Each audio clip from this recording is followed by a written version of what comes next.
Anambra State House of Assembly passes bill for law prohibiting touting. President Tinubu inaugurates 6th session of ECOWAS Parliament. And on the foreign scene, we'll bring to you Ukraine war, 6 Russian planes destroyed by drone. Soludo has come for a total turnaround maintenance of the Anambra State economy and promotion of core Igbo values. Let us give him maximum support for the tasks ahead. My name is Ajuluchukwu Okagwe. The news in detail.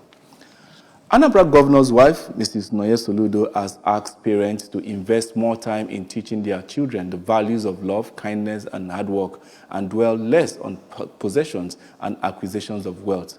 Mrs. Soludo, who was speaking in Awka when she hosted members of the Women Week of Anambra State Association of Town Union, ASATU, explained that most parents have heaped undue pressure on their children by pushing them to prioritize material gains over basic values of life. She said that in pursuit of these gains, many children have taken immoral choices just to feel involved in their homes and communities.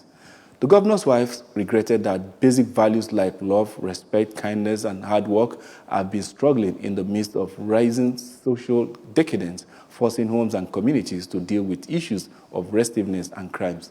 She noted that increasing negative child-raising indoctrinations have eclipsed the traditional methods of raising a child, which combined with education, discipline, and called for a renewed social consciousness to tackle the negative outcomes. Mrs. Soludo explained that parents who raise their children to appreciate material possessions over love and hard work have not only set a very wrong standard for parenting, but have set the child's growth and worldview on a bad path. She also stated that the increasing emphasis on wealth as a major yardstick for social recognition should be controlled, as it is the leading cause of pursuit of riches by any gains. The governor's wife also said that while the home has a lot to do in correcting the ugly trend, the entire society should take lead in ensuring that it does not ruin its future. She also talked on the negative influence of some home videos and children, and asked parents and guardians to monitor what their words were at all times. With a decisive step towards curbing the menace of touting within Anambra State, a bill for law to provide for the prohibition of touting in the state has been passed. The executive bill presented by Majority Leader of the House and member representing Ekusigo constituency, Sir Ikenna Ofodeme, aimed at prohibiting touting across all sectors in the state. House of Assembly correspondent Emmanuel Chibata tells us more. During a plenary session at the Anambra State House of Assembly, the bill underwent thorough scrutiny in the committee of the whole House. The bill was passed following a motion by the Majority Leader, Sir Ikenna, for its third reading and was seconded by the Minority Leader, Honorable John Bosco Akebodi, representing Nnewi South 1 constituency. The Speaker of the Assembly, Right Honorable Somtochukwu Udeze, announced that the law would come into force from 10th April 2024, immediately it is assented to by the Governor, Professor Chukwuma Soludo. The law to provide the prohibition of touting and related activities in all sectors in Anambra State, the third reading and passed into law. Speaking shortly after the plenary, the Majority Leader, Sir Ikenna, said the bill, once enacted into law, will empower authorities to crack down on individuals engaging in all forms of touting activities, thereby restoring order and enhancing public safety across the state. He lamented that touting has long been a problem, causing disruptions and inconvenience to residents and visitors alike, and said that by outlawing touting, the government aims to create a more conducive environment for business activities to thrive. Sir Ikenna maintained that the activities of touting have been reducing the revenue of the state, saying that the law will checkmate such an ugly trend. He further said the law exonerated all forms of torture for touts, but has provided provisions for punishment.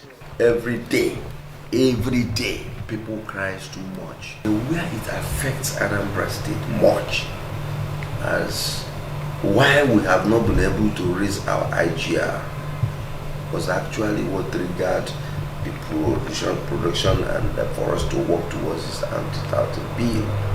We are trying to close all the loopholes. St. James Catholic Parish Neni, in collaboration with the Catholic Women's Organization, has immortalized the founder of Tonima's group of companies, late Sir Anthony Enukeme, through the inauguration of the Anthony Enukeme Group of Schools in Neni. The event commenced with a Eucharistic Mass at St. James Parish Neni, presided over by the Catholic Bishop of Awka Diocese, Most Reverend Paulinus Ezokafo, who was represented by the Education Secretary of the Diocese, Very Reverend Father Maximus Okonkwo. Correspondent Emmanuel Chibata reports. The Mass drew attendance of clergy, parishioners, and Neni natives. In his speech, Bishop Ezokafo appreciated St. James Parish Neni for the initiative to immortalize late Enukeme, describing him as a worthy individual who left remarkable legacies both to the church and humanity, while urging other individuals in the society to emulate him. Ozi Bishop nwe maka ihe a na-eme n'ụbọchị nke tata dịka nsi wee kwu n'ọta na Bishop maala maka mmemme a na-eme n'ụbọchị nke tata ya bụ na o nwere aṅụrị maka na ịma na agụmakwụkwọ bụ ofu ngalaba ụka si were agbasa ozi so na o nwere aṅụrị na ndị mmadụ tụpụtara ụdị atụmatụ dị etu anụnwa ka esi n'ụzọ dị etu anụnwa wee nwee ike zụlite ụmụaka na-eto eto ka ha wee nwee a brighter future. In his homily, the parish priest, St. Jude Thaddeus Parish, Awka, Reverend Father Francis Michael Enyusiobi, described the late Enukeme as a human sacramental who exemplified goodwill towards the growth of the church, the Neni community, and society at large. He noted that the immortalization was befitting for late Enukeme, whose philanthropic deeds and contributions will endure for generations to come, expressing gratitude to the Neni Town Union for erecting a statue in his honor. The chairman on the occasion and member representing Anyosha Constituency 2, Sir Ejike Okechukwu, said the memories and deeds of Chief Enukeme will continue to live forever. On their parts, wife of the late Enukeme, Lady Mary, and children Chief Nkene and Mr. Shike Enukeme gave insight into her late husband and father's passion for education and service to humanity, saying the kind of life his father lived worth emulating. They pointed out that their father did much for his community through empowerment, infrastructure, scholarships, and more, saying he contributed significantly to his community and Nigeria at large. I want other people to emulate him because he did the good thing. If not this type of living character, we will not be here today. It's because of his character, his behavior, his strength. That is why we are here today. Launchings about for schools. So he has always done that. This is just a speck of the whole iceberg in immortalizing him. Obonye ife gbasara education na n'ọkụ n'obi. Ọ bụ na ije na Neni Town Union. He is one of the financier in Education Foundation. Ibekwa na ụmụdị ọka village anyị o so na ndị na-ewepụta ego ifu na our indigent students ndị na-enweghị ike ịfọda nwere education na obodo nyere fa aka ka fa na afford education ha. The traditional ruler of Obo family, Igwe Ezekwesili Maduaguna, engineer Tochukwu Muoma, and numerous others gave insight into how the late Enukeme impacted their lives. Emmanuel Chibata for ABS News. The sixth session of the ECOWAS Parliament has been inaugurated in Abuja to serve as forum for dialogue, consultation, and consensus representative for the next 4 years. ECOWAS Parliament was first established under Articles 6 and 13 of the ECOWAS Revised Treaty of 1993 with the aim of promoting integration. ABS Abuja Bureau Chief Ekwi Ejide tells us more. The initial protocol establishing the parliament composed of 115 seats, out of which Nigeria occupies 35, was signed in Abuja on August 6, 1994 to, among other things, strengthen representative democracy, contribute to the promotion of peace, security, and stability in the West African region. While inaugurating the sixth parliament, the chair of ECOWAS heads of states and the president of Nigeria, Bola Ahmed Tinubu, urged parliamentarians to contribute to the efficient and effective implementation of objectives and policies of the community to enhance the legitimacy of democracy in the region. It is our responsibility to speak with one voice and make African Union. Earlier in his goodwill message at the inaugural session of the 6th legislature of the ECOWAS Parliament, the Minister of Foreign Affairs, Ambassador Yusuf Tuga, said the balance between executive, judicial and legislative arms is critical for effective, responsive and transparent governance. He commended the 5th legislature of the ECOWAS Parliament for the role they played, particularly in the promotion of regional integration, democracy and good governance in West Africa. Strong, robust institutions are essential to protect the rule of law and the only platform that can deliver sustainable growth, prosperity and freedom. Let us remember that democracy is a process, not an event. That this transition will not be merely a change of membership, but a rebirth of the institution we also dearly cherish. Some other speakers at the inaugural session, including the President of the ECOWAS Commission, Dr. Omar Torre, President of Nigeria's Senate, Senator Godswill Akpabio, the Minister of the Federal Capital Territory, Barrister Nyesom Wike, while pledging their support for the ECOWAS Parliament, urged them to promote and defend principles of human rights, democracy, the rule of law, transparency, accountability and governance. I have to protect the interests of my nation because they are the ones that sent me there.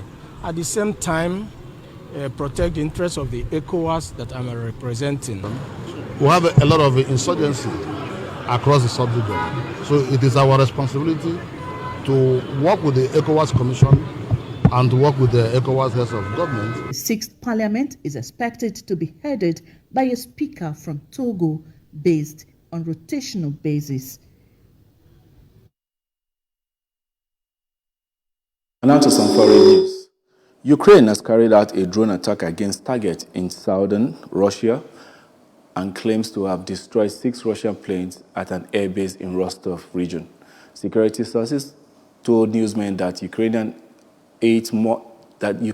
aircraft damaged 8 more planes. 20 service personnel could have been killed and injured. The Moros base houses Su-27 and Su-34 aircraft used on the front line in Ukraine. The sources said there has been no word from Russia on reports of the airfield attack. However, Russian officials said that more than 40 drones had been aimed at the region, which borders Ukraine, the defense ministry said. Saratov, Kursk, Belgorod, and Krasnodar regions have also been targeted. All the drones were shot down. He added that there had been some damage to a 16-story residential block. The strikes targeting a drone factory and an oil refinery are the deepest into the Russian territory since the war started. And to some sports news. The Super Eagles will take on Benin Republic in the 2026 FIFA World Cup qualifier at a neutral venue. The Confederation of African Football, CAF, has ruled that stadiums in Benin are substandard and cannot host international matches. Reports emanating from Benin, the country's football association, are in talks with their Ivorian counterpart to play the game in one of the stadiums used during the 2023 Africa Cup of Nations. The next round of World Cup qualifiers will be played between June 3rd and 11th. The Nigerians will host the Bafana Bafana of South Africa before facing the Squirrels of Benin. The Super Eagles are third in their qualifying groups with 2 points after 2 rounds of matches, while Benin who are handled by former Nigerian coach Gennard Rohr, have a point. Rwanda, South Africa, Zimbabwe and Lesotho are the other teams in the group. The remains of late Mrs. Roselyn Azobando has been laid to rest in her husband's compound in Ifitani village, Agulu, in Anocha local government area of Anambra State. Late Mrs. Azobando, who died at the age of 93, was a devout Christian. Correspondent Chukwuemeka Modilim tells us more.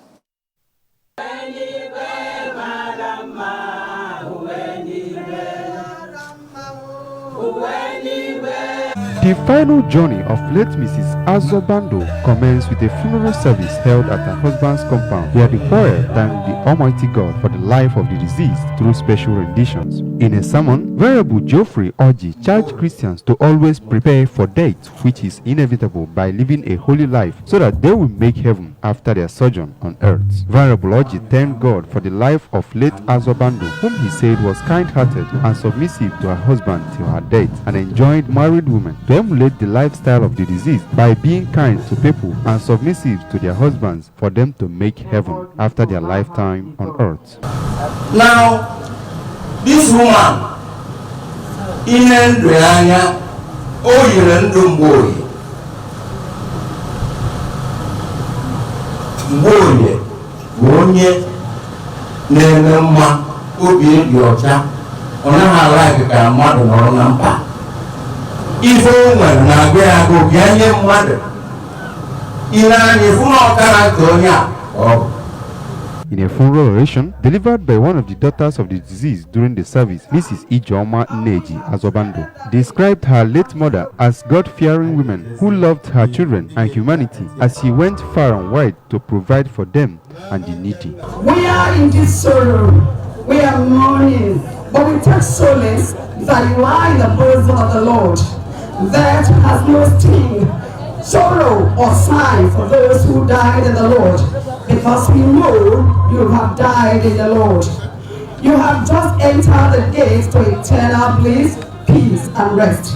On his part, her first son, Mr. Ikemefuna Azobando, expressed gratitude to God for blessing their mother with longevity and described her as a loving mother who cared for him even in hard times and prayed God to reward her with eternal life in his bosom. Mother she has been so good and so kind, such a lovely and caring mother. In his tribute, a relative of the deceased, Mr. Benaya Orahuelo, also disclosed that she contributed to his success by accommodating him when he returned to the southeast from the northern part of Nigeria till he joined the Nigerian military. The funeral ceremony of late Mrs. Azobando climaxed with interment and performances by her family members and relatives. Remember that you can follow news and programs of ABS from any part of the world by liking our Facebook page, follow us at Anambra Broadcasting Service, subscribe to our YouTube at ABS Television Oka, and on X at ABS Radio TV, and on Instagram at ABS Radio TV. You can also log on to our website at www.absradiotv.com. Before we go, a look at the main point again. Anambra Governor's wife, Mrs. Soludo, has urged parents to invest quality time on their children. Anambra State House of Assembly have passed a bill of law for prohibiting touting. President Tinubu has inaugurated the 6th session of ECOWAS Parliament. And on the foreign scene, Ukraine war, 6 Russian planes have been destroyed by drone.